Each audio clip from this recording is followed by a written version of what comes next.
গল্প শুরু হওয়ার আগে আপনাদের সাথে একটু কথা বলা যাক। দেখতে দেখতে আমরা 1000 সাবস্ক্রাইবার্স কমপ্লিট করেছি। আপনাদের সহযোগিতা না থাকলে হয়তো কখনোই এটা সম্ভব হতো না। তার জন্য অসংখ্য ধন্যবাদ। ভবিষ্যতে আমরা এটাই বিশ্বাস করতে পারি যে আমরা আরও অনেক মানুষের কাছে পৌঁছে যেতে পারব। গল্পরুচিতে আমরা বিভিন্ন রকমের গল্প প্রচার করে থাকি, ভূত, অলৌকিক, গোয়েন্দা ইত্যাদি। আজ আপনারা শুনবেন হিমাদ্রি কিশোর দাশগুপ্তের কলমে জাদুঘর সত্যচরণ ও কালভৈরব। অসাধারণ একটি গল্প, তাহলে শুনতে থাকুন।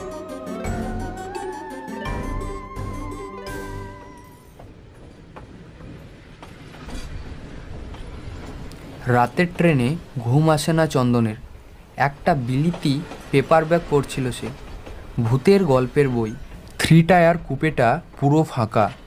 আগামীকাল সকাল থেকে কোনো এক রাজনৈতিক দল 24 ঘন্টার বন্ধ ডেকেছে। ট্রেন ভোরবেলা পৌঁছবে কলকাতাতে। ট্রেন থেকে নেমে হরতালের মুখে পড়তে হবে দেখে অনেকেই ট্রেনের টিকিট ক্যান্সেল করেছে। চন্দনের অবশ্য সে সমস্যা নেই। শিয়ালদার কাছেই অক্রুর দত্ত লেনের একটি মেসে একলা ভাড়া থাকে সে। বন্ধ হরতাল যাই হোক না কেন, ট্রেন থেকে নেমে টুক করে বাড়ি পৌঁছে যাবে সে। তাই এই ট্রেনে চেপে বসেছে চন্দন। শিলিগুড়ি থেকে ছাড়ার পর থেকেই থেমে থেমে ঢিকির ঢিকির করে চলছিল ট্রেন। মালদাতে যখন ট্রেন এসে পৌঁছালো তখন রাত 2টো।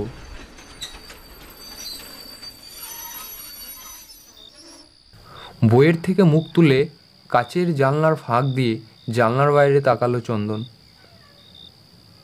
শীতের রাত আর পরদিন হরতাল বলেই সম্ভবত স্টেশনটা কেমন যেন ফাঁকা ফাঁকা। বাইরের দিকে তাকিয়ে চন্দন মনোনিবেশ করলো বইয়ের পড়াতে। বেশ অনেকটা সময় পর ট্রেনটা দুলে উঠল। যাক, আবার চলতে শুরু করেছে ট্রেন। ঠিক এই সময় কুলির মাথায় বিরাট একটা টিনের বাক্স নিয়ে হুড়মুড় করে কূপের মধ্যে প্রবেশ করলেন এক ভদ্রলোক।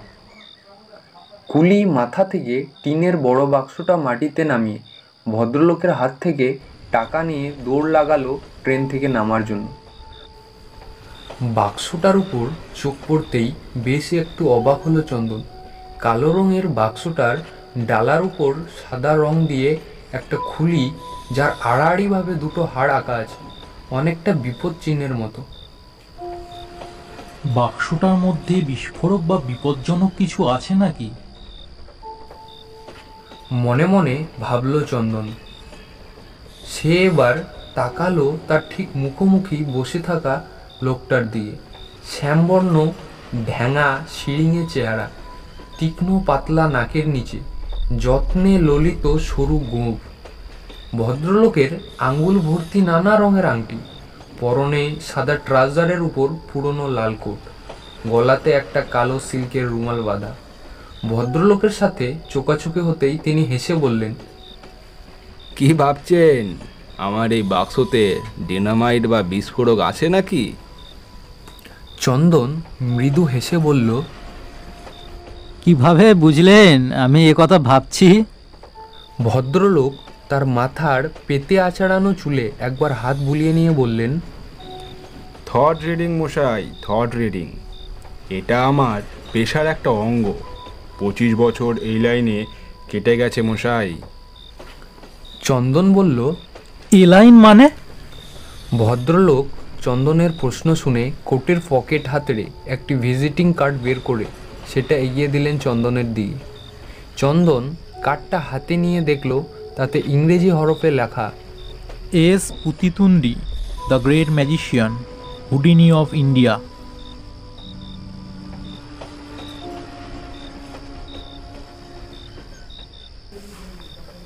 কার্ডের পিছনে ভদ্রলোকের ঠিকানা আর টেলিফোন নম্বর লেখা। তা দেখে চন্দন বলল, ও, আপনি ম্যাজিশিয়ান? ভদ্রলোক হেসে বললেন, হ্যাঁ, আমার আসল নাম সত্যচরণ পুতিতুন্ডি। মালদার এক গ্রামে শো করতে গিয়েছিলাম। শেষ হতে রাত 10টা বাজলো। ফেরার পথে গাড়ি পাংচার হয়ে গেল। ভাগ্যিস গাড়িটা লেট ছিল। নইলে মিস করতাম। এই বাক্সে আমার ম্যাজিকের সরঞ্জাম আছে। তা আপনার পরিচয়টা? চন্দন জবাব দিল, আমি চন্দন মজুমদার, মেডিকেল রিপ্রেজেন্টেটিভ। শিলিগুড়ি এসেছিলাম, কলকাতা ফিরছি। জবাব দিয়ে চন্দন কার্ডটা ফেরত দিতে যাচ্ছিল। ভদ্রলোক বললেন, ওটা আপনার কাছেই থাক। Thank you. বলে চন্দন আবার মনোনিবেশ করলো বইয়ের পাতাতে। এবার বেশ জোরে ছুটতে শুরু করেছে ট্রেন। বইটা প্রায় শেষ হয়ে আসছিল। আধ ঘন্টার মধ্যে বইয়ের বাকি পাতাগুলো শেষ করে বইটা পাশে রাখলো। এবার বাকি রাতটা এমনিই বসে কাটাতে হবে চন্দনকে। সে ভদ্রলোকের দিকে তাকাতেই তার মনে হলো তিনি কেমন যেন একটু উসখুস করছেন। এরপর জাদুকর সত্যচরণ চন্দনকে বললেন, বুঝলেন মশাই, আমার এই এক সমস্যা, রাতে ঘুম আসে না। চন্দন হেসে বলল, ও তাই নাকি? রাতের ট্রেনে আমারও ঘুম আসে না। ভদ্রলোক কথাটা শুনে একটু ভেবে নিয়ে বললেন, আপনি দাবা খেলতে পারেন? চন্দন বলল, ভালো না খেললেও খেলাটা জানি। সত্যচরণ সঙ্গে সঙ্গে বলে উঠলেন, খেলবেন? তাহলে বাকি রাতটা কেটে যাবে। চন্দন বলল, হ্যাঁ, খেলা যেতে পারে। ভোরের আলো ফুটতে এখনও ঘন্টা তিনেক বাকি। কথাটা শুনে জাদুকর সত্যচরণ পকেট থেকে একগোছা চাবি বের করে বাক্সটার উপর ঝুঁকে পড়ে তালা খুললেন। তারপর বাক্স হাতড়ে রোল করা একটা মোটা কাগজের মতো জিনিস আর একটা ছোট কাঠের বাক্স বার করে চন্দনের বাড়তে এসে বসলেন। গোটানো পার্চমেন্ট কাগজের মতো জিনিসটা খুলে তিনি সেটা পাতলেন তাদের দুজনের মাঝখানে। সেটা বিবর্ণ হয়ে যাওয়া একটা দাবার ছক, স্থানে স্থানে রং চটে ফেটে গেছে। এরপর কাঠের বাক্স থেকে ঘুঁটিগুলো বার করলেন তিনি। আকারে ছোট ঘুঁটিগুলো কেমন যেন ছিঁড়ছাদহীন, মেশিনে নয়, সম্ভবত হাতে বানানো। সাদা গুটিগুলো পুরনো হয়ে হলদেটে হয়ে গেছে, আর কালো গুটিগুলোই রং চটে ভিতরের সাদা অংশ বেরিয়ে পড়েছে। একটা গুটি হাতে তুলে নিয়ে নেড়ে চেড়ে সেটা একটু অন্যরকম বুঝতে পেরে চন্দন জানতে চাইল, এটা কি দিয়ে বানানো? সত্যচরণ জবাব দিলেন, হাড়ের, মানুষের হাড়ের। এই যে দাবার ছকটা দেখছেন, এটা শিয়ালের চামড়া দিয়ে তৈরি। কথাটা শুনে চন্দন বিস্মিতভাবে বলল, এই অদ্ভুত জিনিস আপনি পেলেন কোথায়? জাদুকর সত্যচরণ রহস্যপূর্ণভাবে হেসে বললেন, চলুন সে গল্প আপনাকে খেলতে খেলতে বলি। সাদা গুঠি নিয়ে খেলব। সেবারও আমি প্রথম সাদা গুঠি নিয়েই খেলেছিলাম। ঘুঁটি সাজানো হয়ে গেল। দাবার ঘুঁটির প্রথম চালটা দিয়েই সত্যচরণ বলতে শুরু করলেন তার কাহিনী।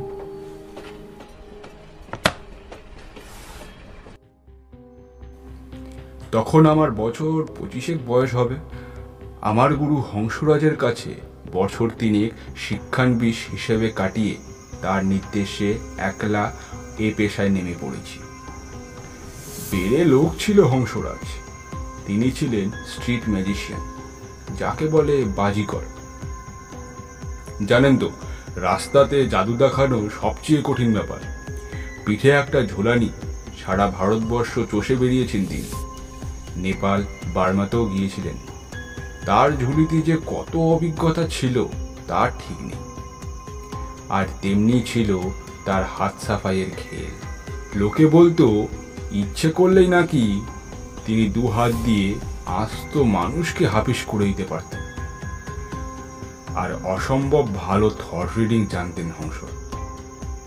কোনো মানুষের দিকে তাকিয়ে তিনি গড়গড় করে বলে দিতে পারতেন তার মনের কথা। আমার গুরুর কথা বলে নিলাম এই কারণেই, যে গল্প বলতে যাচ্ছি তার সাথে আমার গুরুর একটা সূক্ষ্ম সম্পর্ক আছে। চন্দন একটা চাল দিল। সত্যচরণ পাল্টা চাল দেবার জন্য একটা ঘুঁটি তুলে নিয়ে আবার বলতে শুরু করলেন তার কথা। হ্যাঁ, এবার আসল গল্প শুরু করি। গুরুর আশীর্বাদ নিয়ে তো আমি পথে নেমে পড়লাম। সম্বল বলতে একটা ছোট টিনের বাক্স মাত্র। পুজো পার্বণ মেলা উপলক্ষে নানা গ্রামগঞ্জে হাটে বাজারে খেলা দেখিয়ে বেড়াই। সামান্য যা কিছু রোজগার হয় তা পথেই শেষ হয়ে যায়। মাথা গোজার আশ্রয় বলতে হয়তো কখনো কোনো ক্লাবঘর, মন্দিরের চাতাল, স্কুল বাড়ির বারান্দা, এইসব। এমনকি কারখানাতেও রাত কাটিয়েছি আমি। তা সেবার গিয়েছিলাম শিকারপুর আষাঢ় অমাবস্যার মেলাতে। শিকারপুরটা কোথায়? একটা চাল দিয়ে জানতে চাইল চন্দন। টপ করে একটা ঘুঁটি খেয়ে সত্যচরণ বললেন, নদিয়ার শেষ প্রান্তে, বাংলাদেশের কাছে। মেলাটা যে মাঠে বসে তার পাশেই একটা শ্মশান। আসলে সেই শ্মশানকালীর পুজো উপলক্ষেই মেলা বসে।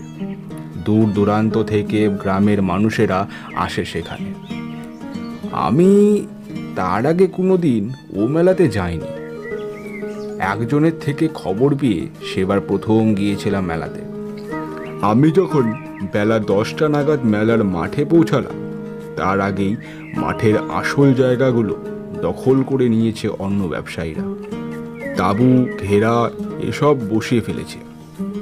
মেলার কর্মকর্তাদের ধরাধরি করতে তারা আমাকে একটা স্থান দিল বটে, কিন্তু সেটা মাঠের একেবারে শেষ প্রান্তে, শ্মশান লাগোয়া একটা জায়গা। আমার পিছনেই কিছুটা তফাতে চিতা পোড়ানোর কাঠ, মৃতদেহের কাপড় এসব পড়ে আছে। শ্মশানের শেষ প্রান্তে সনের ছাউনি আর দরমার বেড়া দেওয়া একটি ঘর চোখে পড়ল আমার। স্থানীয় একজনের মুখে শুনলাম ও বাড়ি নাকি এক ভৈরব, অর্থাৎ শ্মশানচারী তান্ত্রিক থাকে। কাল ভৈরব নাম। লোকে বলে তিনি নাকি মরা মানুষও বাঁচিয়ে তুলতে পারে। যাই হোক, আমাকে যে জায়গা দেখানো হলো সেখানে একটা পাকুড় গাছের নিচে একটা শামিয়ানা টাঙ্গিয়ে জিনিসপত্র নিয়ে বসলাম। খেলার সরঞ্জাম যখন গোছাচ্ছি তখন দেখলাম একদল লোক মরা ঘাড়ে করে আনছে মাচানে শুয়ে। শ্মশানে যখন তখন মরা আসতে পারে। সববাহী লোকগুলো আমার পাশ দিয়ে যাবার সময় তাদের আমি কার মরা জিজ্ঞেস করতে তারা বলল, চালকলের মালিক রাধেশ্যাম সাহার ছেলের দেহ। গতকাল দুপুরে চালের গুদামে বস্তার আড়ালে লুকিয়েছিল একটা খরিশ গোখরো। চালের বস্তা সরাতে যেতেই ছোবল মেরেছে। আমরা পোড়াবার জন্য নয়, কাল ভৈরবের কাছে ছেলেটাকে নিয়ে যাচ্ছি। যদি তিনি শেষ পর্যন্ত ছেলেটার জীবন ফেরাতে পারেন সেজন্যই। কথাটা শুনে আমি মনে মনে হাসলাম। একবার কেউ মারা গেলে তার জীবন কি আর ফেরে? তবে কুসংস্কার বশত গ্রামগঞ্জে সাপে কাটা মরাকে এমনই অনেক ওঝা, গুণিন, তান্ত্রিকদের কাছে নিয়ে যাওয়া হয় প্রাণ ফেরানোর জন্য। যদিও মুখে কিছু বললাম না তাদের। ট্রেনটা বেশ জোরে ছুটছে, সম্ভবত লেট টাইমটা পুষিয়ে নেবার জন্য। খেলাও চলছে। বেশ কয়েকটা চাল দিয়ে সত্যচরণ আবার বলতে শুরু করলেন তার কথা। হ্যাঁ, যা বলছিলাম, ছেলেটার মরা কাঁধে লোকগুলো চলে যাওয়ার পর আমি আবার চোঙ্গাটায় ফুকোতে শুরু করলাম। দুপুর হবার সঙ্গে সঙ্গে মেলায় লোক জমতে শুরু করেছে। চোঙ্গা শব্দে একজন দুজন করে আমার কাছেও লোক জমতে শুরু করলো। আর আমিও খেলা দেখাতে শুরু করলাম। রুমালের খেলা, তাসের খেলা, হাত সাফাইয়ের খেলা।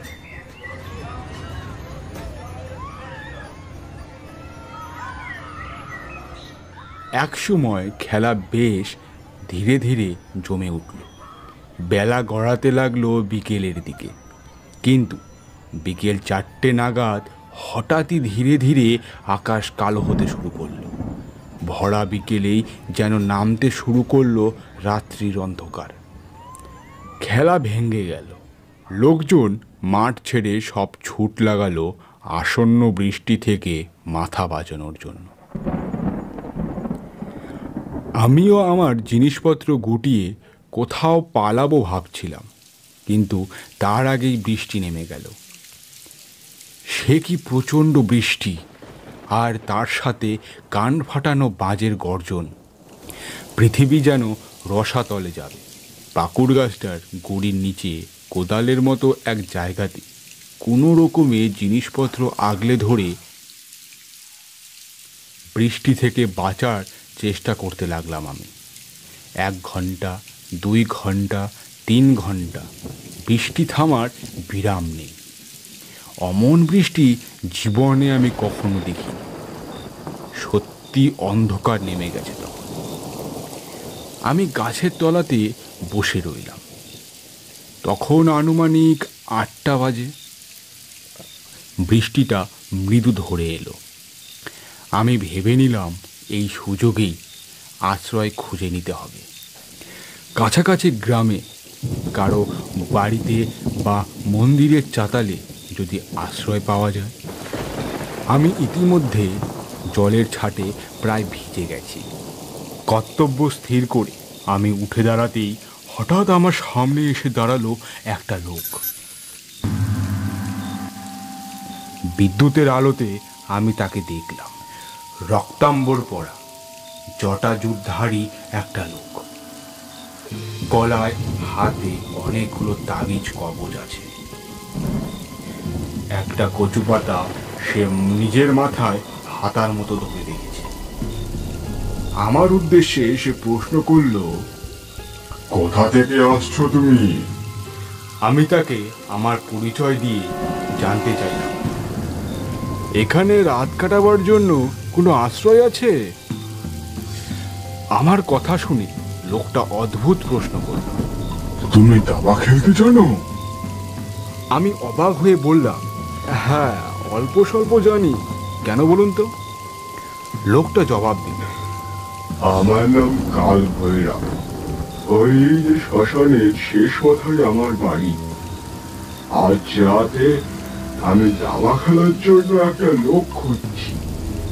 আমার ঘরে গিয়ে দুজনে দাবা খেলে রাতটা কাটানো যেতে পারে। এত রাতে কোথায় আশ্রয় খুঁজতে যাবে? অপরিচিত লোককে হয়তো কেউ আশ্রয় দেবে না। বর্ষার বৃষ্টি আরো জোরে হতে পারে। এই তবে সেই শ্মশানচারী কালভৈরব তান্ত্রিক। আমি অবশ্য এদেরকে বিশেষ ভয় টয় পেতাম। তাছাড়া সামান্য কিছু খুচরো টাকা পয়সা ছাড়া এমন কিছুই নেই যে সে হাতিয়ে নিতে পারে। লোকটার কথায় বরং হাতের চাঁদ পেয়ে আমি বললাম, আমার কোনো আপত্তি নেই, চলুন তবে। কোথাও যেন একপাল শিয়াল ডেকে উঠল। গাছের তলা ছেড়ে বাক্স কাঁধে শ্মশানে পোড়া কাঠ মারিয়ে আমি চললাম কালভৈরবের ডেরার দিকে।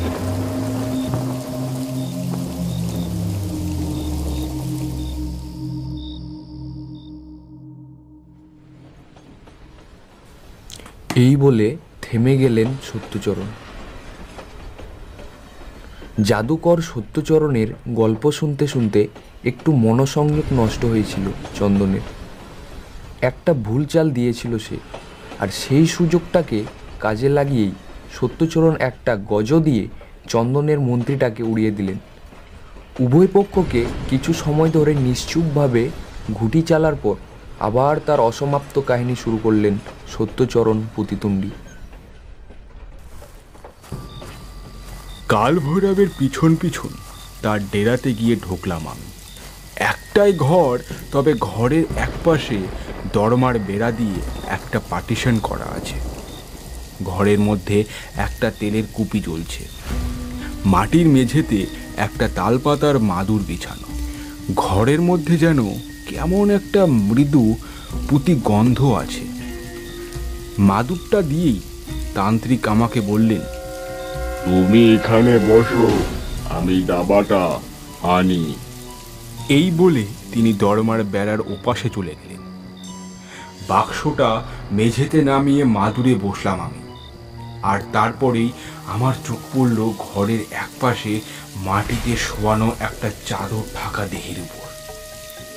কাপড়ের তলা থেকে তার পায়ের পাতা দুটো শুধু বেরিয়ে আছে। আর যেই ফোলা পায়ের পাতা দেখে আমার মনে হলো এটা কোনো মৃতদেহই হবে। আমি সাহসী, কিন্তু ওই মৃতদেহটা দেখে বুকটা কেমন যেন ছ্যাঁত করে উঠল। ঠিক এই সময় বেড়ার ওপাশ থেকে দাবার ছক আর গুটির বাক্স নিয়ে বেরিয়ে এলেন কালভৈরব। সম্ভবত আমার মনের ভাব ঠাই করে তিনি বললেন, ওটা একটা 14 বছরের কিশোরের সাপে কাটা দেহ আমার কাছে দিয়ে গেছে। ওর বাবা বলেছে ওকে যদি বাঁচিয়ে তুলতে পারি তবে এখানে একটা শ্বেত পাথরের মন্দির বানিয়ে দেবে। বাবাকে নাকি বড় ভালোবাসতো ছেলেটা। বুঝলাম, এই সেই দেহটা সকালে যে দেহ বসে আনতে দেখেছিলাম। কথাটা জানিয়ে আমার সামনে মাদুরে বসে পড়লেন কালভৈরব। দাবার ছক আর গুটিগুলো দেখে আশ্চর্য হয়ে বললাম, গুটি আর ছকগুলো খুব অদ্ভুত তো। কালভৈরব মৃদু হেসে বললেন, এ হলো আমার দাবার ছক। ছকটা দিয়ে ডামরিদের সাথে দাবা খেলি আমি, অর্থাৎ অপদেবতার সাথে। তবে এখন তোমার সাথে খেলব। ছকটা কালো শিয়ালের চামড়ার, গুটিগুলো মানুষের হাড়ের, আমি নিজে বানিয়েছি। অপদেবতা নাকি অপদেবীর সাথে তান্ত্রিক এ ছকে খেলেন কিনা সে সম্বন্ধে আমার মনে সন্দেহ থাকলেও, তবে শিয়ালের চামড়ার ছক আর মানুষের হাড়ের গুটি কিছুটা তফাতে কাপড়ে ঢাকা ছেলেটার লাশ, সব মিলিয়ে যেন একটা অস্বস্তিকর তৈরি হলো আমার মনে। তবে এখন তো আর উঠে যাওয়া যায় না। আর এই দাবার ছকে আর গুঠিগুলোর কথা শুনে আমার যেন মনে হলো আমার গুরুদেব হংসরাজ যেন আমাকে কি একটা গল্প করেছিলেন এমন একটা দাবার ছকের ব্যাপারে। তবে ততক্ষণাৎ গল্পটা আমার মাথায় এলো না। বাইরে আবার প্রবল মেঘ গর্জনের সাথে সাথে প্রবল বৃষ্টি শুরু হলো। খেলা শুরু করলাম আমরা। ধীর গতিতে চাল দিতে শুরু করলাম দুজনে। কিছুক্ষণ পরই আমি বুঝতে পারলাম কালভৈরব পাকা দাবাড়ু। একটার পর একটা গুটি খাচ্ছেন তিনি, আর তারপরেই কয়েক মুহূর্তের জন্য ঘাড় ফিরিয়ে তাকাচ্ছেন মরাটার দিকে। চাল দিতে দিতে আমার মনের ভিতরে যেন খালি একটা প্রশ্ন ঘুরপাক খেতে লাগলো। হংসরাজ যেন কি বলেছিলেন আমাকে। খেলা এগিয়ে চলল, বাইরে বেড়ে চলল রাত। খেলা তখন প্রায় শেষের পথে। আমার অর্ধেক গুটি খেয়ে কালভৈরব চারপাশ থেকে চেপে ধরেছেন আমাকে। বাইরে শ্মশান থেকে এক পাল শিয়াল ডেকে উঠল, আর তার সাথে সাথেই আমার মনে পড়ে গেল এই দাবার ছকের সম্বন্ধে গুরুদেবের কাছে শোনা কথা। মনের ভিতর চমকে উঠলাম, মাথা ঝিমঝিম করে উঠল আমার। বুঝতে পারলাম এই খেলাতে যেভাবেই হোক আমাকে জিততেই হবে, নইলে সমূহ বিপদ। রাজাকে মারার আগে আমার একটা ঘোড়া মেরে যেই না মরাটার দিকে তাকিয়েছেন, অমনি একটা হাত সাফাই করে দুটো মুখ্যম গুটি সরিয়ে নিলাম। কাজটা আমার তখনই করতে হতো, এছাড়া কোনো পথ ছিল না। কালভৈরব তন্ত্রসিদ্ধি হতে পারেন, ডামরিদের সাথে দাবা খেলতে পারেন ঠিকই, কিন্তু হাত সাফাইয়ের হংসরাজের শিষ্য আমি। হাত সাফাই আমার পেশা। কাজেই কালভৈরব ব্যাপারটা ধরতে পারলেন না, আর এর পরের দানেই দুটো গুঠি সাজিয়ে ফেলার ছদ্ম ব্যবহার করে আমি কিস্তিমাত করে দিলাম কালভৈরবকে। কালভৈরব প্রথমে তাকালেন আমার দিকে। তার দৃষ্টি বলে দিচ্ছে তিনি যে হেরে গেছেন তা যেন ঠিকই বিশ্বাস করতে পারছেন না। বিস্ফারিত তার চোখ, আর এরপরই তিনি নিজের বুকের বাঁ দিকটা খামচে ধরলেন। থরথর করে প্রচন্ড ঝাঁকুনি দিয়ে কেঁপে উঠল তার শরীর। তার জিভটা যেন বাইরে বেরিয়ে আসতে লাগলো। কয়েক মুহূর্তের মধ্যে একপাশে গড়িয়ে পড়লেন তিনি। আমি সঙ্গে সঙ্গে তার শরীরের উপর ঝুঁকে তার বুকে হাত দিয়ে বললাম, কালভৈরব, কালভৈরব, আপনার কি হলো? চোখ খুলুন। আর এরপরই তার নাড়ি টিপে আমি বুঝতে পারলাম কালভৈরব তান্ত্রিক আর কোনোদিনই জাগবেন না, মারা গেছেন তিনি।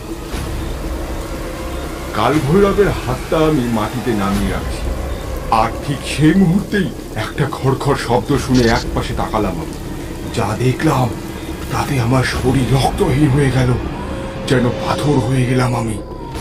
দেখলাম কাপড় সরিয়ে উঠে বসেছে সেই ছেলেটা। বাঁশি মরার মতো তার ফোলা ফোলা মুখ, সাপে কাটলে মুখ দিয়ে যে গেঁজা বেরোয় তা শুকিয়ে সাদা হয়ে লেপটে আছে ঠোঁটের কোণে দুপাশে। চোখের মনির দৃষ্টি ফেরেনি তখন। স্থির ঘোলাটে চোখ তার। দুলতে দুলতে তন্দ্রাচ্ছন্ন হয়ে উঠে দাঁড়ালো সেই বিভৎস মূর্তি, যেন অনেক দূরের ঘুমের দেশ থেকে সে ফিরে এসেছে। টলতে টলতে আমার পাশ কাটিয়ে দরজার কাছে গিয়ে দাঁড়ালো সেই মূর্তি। বাইরের দিকে তাকিয়ে সে বলল, বাবা, তুমি কোথায়? আমি তোমার কাছে যাব। তার সেই আর্তনাদ যেন কাঁপন ধরিয়ে দিল আমার শরীরে। এ তো কোনো কিশোরের কণ্ঠস্বর নয়, এ তো তান্ত্রিক কালভৈরবের ভরাট গলা, যে আমার সামনে মাটিতে পড়ে আছে। বাবা, বাবা, তুমি কোথায়? তুমি কোথায়? বলতে বলতে এরপর প্রবল বর্ষণের মধ্য দিয়ে পেরিয়ে গেল সেই ছেলেটা। বিদ্যুৎ চমকে মাঝে মাঝে দেখা দিতে লাগলো তার চলমান দেহটা। তারপরেই সে হারিয়ে গেল অন্ধকারের মধ্যে। কালভৈরবের আত্মা নিয়ে প্রাণ ফিরে পেল ছেলেটার দেহ। আমার ধাতস্থ হতে কিছু সময় লাগলো, আর আমিও এরপর সেই ঘরের মধ্যে কালভৈরবের মৃতদেহ ফেলে রেখে আমার বাক্স নিয়ে বৃষ্টির মধ্যে সোজা ছুট লাগালাম স্টেশনের দিকে। হ্যাঁ, ঘর থেকে বেরোবার আগে আমি বাক্সের মধ্যে ভরে নিয়েছিলাম এই দাবার ছক আর গুটিগুলো। এগুলো তো আর কোনো কাজে আসতো না।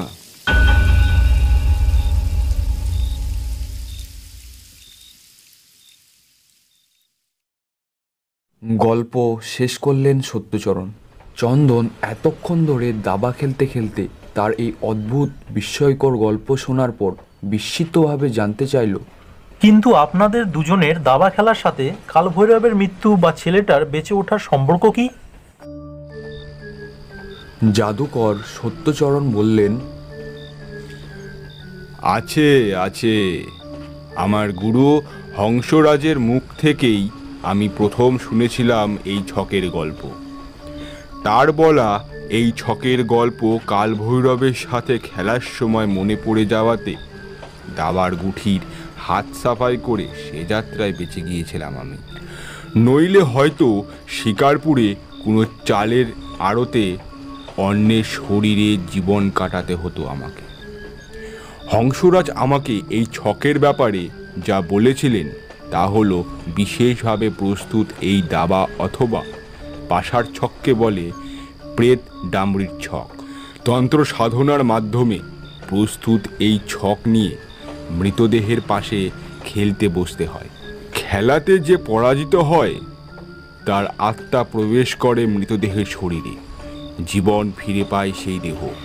এবার নিশ্চয়ই বুঝতে পারছেন আমাকে নিয়ে কেন দাবা খেলতে বসেছিলেন কালভৈরব।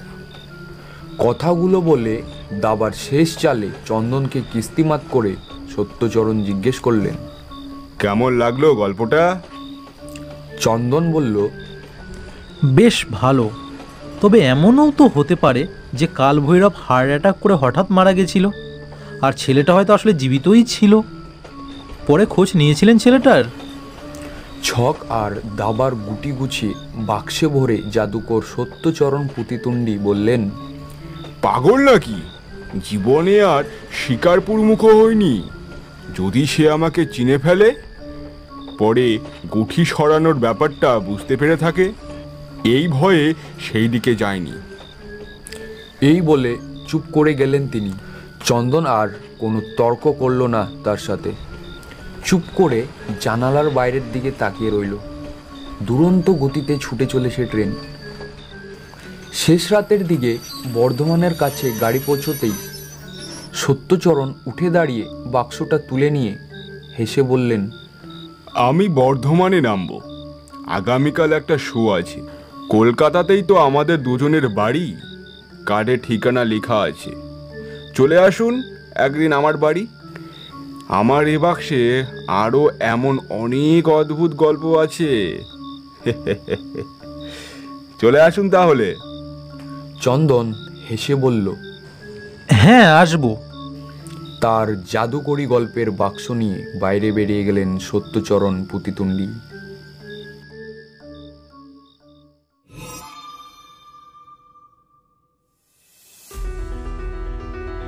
গল্পটি ভালো লেগে থাকলে একটি লাইক, কমেন্ট এবং সাবস্ক্রাইব করে দেবেন প্লিজ। তাহলে দেখা হচ্ছে নতুন কোনো রহস্য ও ভয় মিশ্রিত কোনো গল্পে।